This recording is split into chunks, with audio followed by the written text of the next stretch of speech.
Former Governor Jan Brewer wrote an op-ed piece just the other day, and at the beginning of this, she says, as a former governor, I've had the privilege of witnessing Arizona's proud history of robust civic engagement and elections in action. Our continued population growth, increased competitiveness in state and federal elections illustrate our standing as leaders as a leading laboratory of democracy. She goes on to talking about misinformation, and this is about election integrity and election denialism. And so she joins us now. Governor, it's great to talk to you again.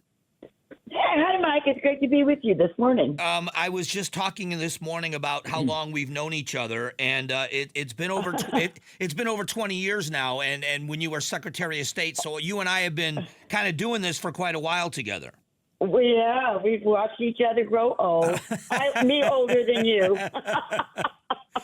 I'm interested in this, in why you decided now was the time to write this. Why is this still such an important issue to you? I know inside the party it's difficult because it seems at times like it's tearing our party apart.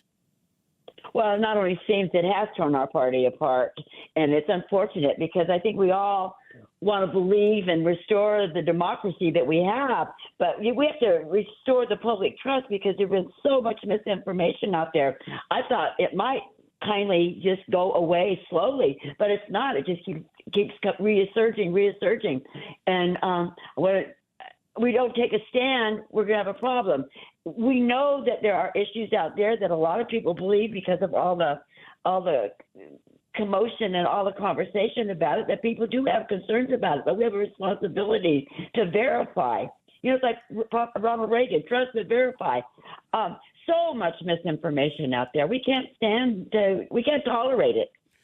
So is it difficult for you when you find yourself on opposite sides of an issue from people that have been standing shoulder to shoulder with you forever? I know that you have been such a well-respected member of the Republican Party in Arizona and across the country, but is it difficult now that you find yourself at odds with people that you've been on the same side?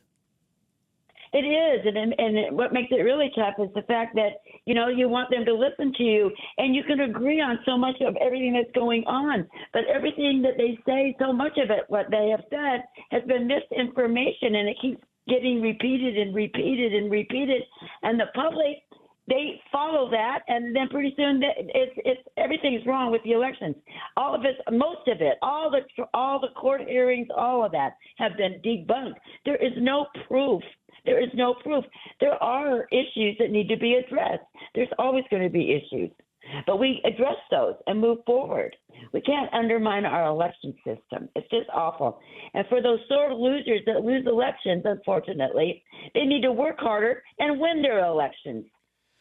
When you look at the issue of election integrity, and a lot of us have dug into this and done homework on it, are you confident that the election in 2020, the results were fair and that the results were correct, and the same with 2022? And do you believe it will be fair in 2024? Absolutely. Absolutely. I think there were probably hiccups. I acknowledge the hiccups, but it wasn't to the amount of problems that's going to change the election. I mean, you know, votes here, a little votes there. There was a paper problem. We understand that. We need to work in that direction to see that it doesn't happen again. Over all the years that I've been in politics, we've had little hiccups, but it's never big enough to change the numbers. And they can have a recount. We verify. You know, as the chief election officer, I wrote the election procedure manual. We did the LNA testing and all the equipment. None of the equipment's hooked up to online. I mean, it's just I don't understand why people want to do this to us, to the people. Joining us now is former Governor Jan Brewer, but equally as important, especially for this discussion, is former Secretary of State and in charge of elections, and as you just said, writing that elections manual for years in Arizona. But how do we, and this is my difficulty, is being respectful in this, that I know that there are people in our party that adamantly disagree with the stance I share with you, but I don't want to alienate them because I know when it comes to elections, we still are going to need each other to win elections. How do you maintain those relationships while disagreeing? Absolutely, we need to maintain them. And, the bottom line is we agree on so many other issues. I hope we can keep a dialogue going and come together and present their concerns and come together with solutions that can satisfy their interest in all of this.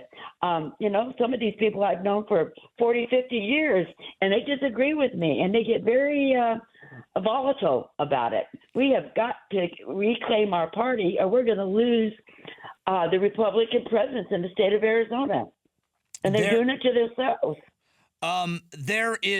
There's a group of people that believe that the county recorder in Maricopa County has, and I'm going to read from a text I got, used election security money to spy and censor citizenships, the media, and legislators. Do you have any idea where that comes from, and is there any validity to those statements? That just blows me away. That just blows me away. Where's the evidence? Where's the evidence of something like that? There is none. There is none.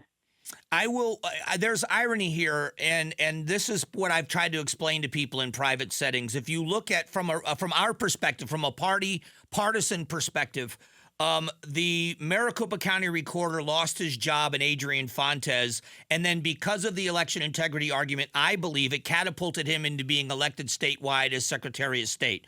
The Secretary of State at the time, Katie Hobbs, and the threats against her catapulted her into national fame, and it catapulted her to being governor. Those two races specifically were started by the election integrity argument, and those two offices are held by the two people that were hated most by the election deniers.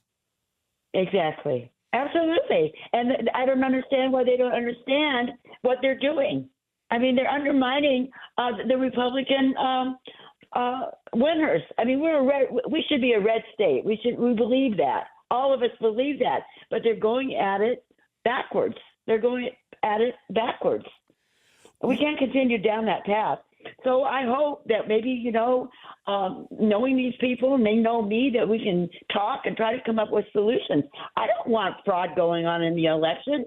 I don't want people undermining the public trust either, because that just undermines the rule of law in our democracy. The other added factor in all this now is the addition. We have seen the massive surge in independent registered or party non-declared voters in Arizona. And I believe they're leaving both parties, and they haven't left their beliefs, but they've left the party system. How do Republicans reach out to those independent voters, especially when it comes to this issue, to bring them onto, I say our side of the aisle, but bring them onto the ideals that we believe in? How do we get past this election integrity to talk about those issues? I wish I knew the answer to that, Mike. I think trying to be logical and calm about the whole situation and being able to speak out to them and welcome them to the debate. But let's do it calmly. Let's do it with facts.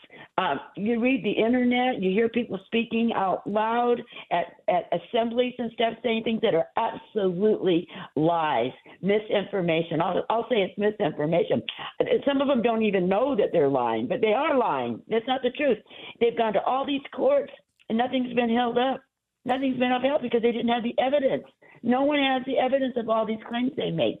And why they can't understand that takes people like myself and other people to stand up and say, hey, let's come together. Let's get back to our philosophy and get the people with our values elected. Let's don't kill our people out there that we're working for.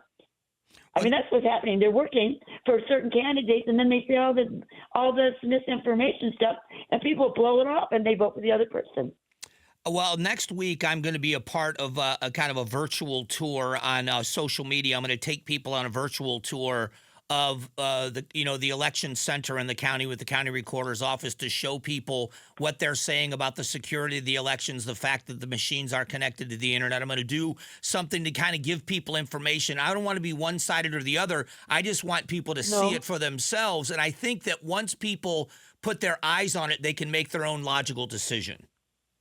I agree. That's wonderful that you're doing that, because it is amazing to go down there, and I'm sure that they'll be impressed and they'll understand more about how elections are run, because now they're getting all their information just from hearsay.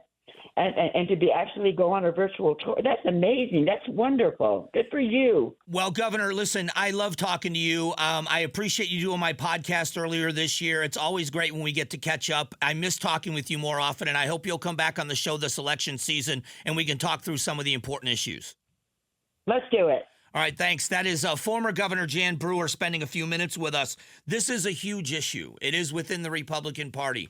I've never discounted other people's opinions. I've never been sarcastic or nasty with people that disagreed with me. I just want this to be a process where we come back together as all voters, not just as a partisan group, and let's just vote and make sure things are done the right way. Thanks for watching the Mike Broomhead Show. Tap to watch the first season of Amazing Arizonans, a KTAR News podcast. You can also click the button in the middle to subscribe.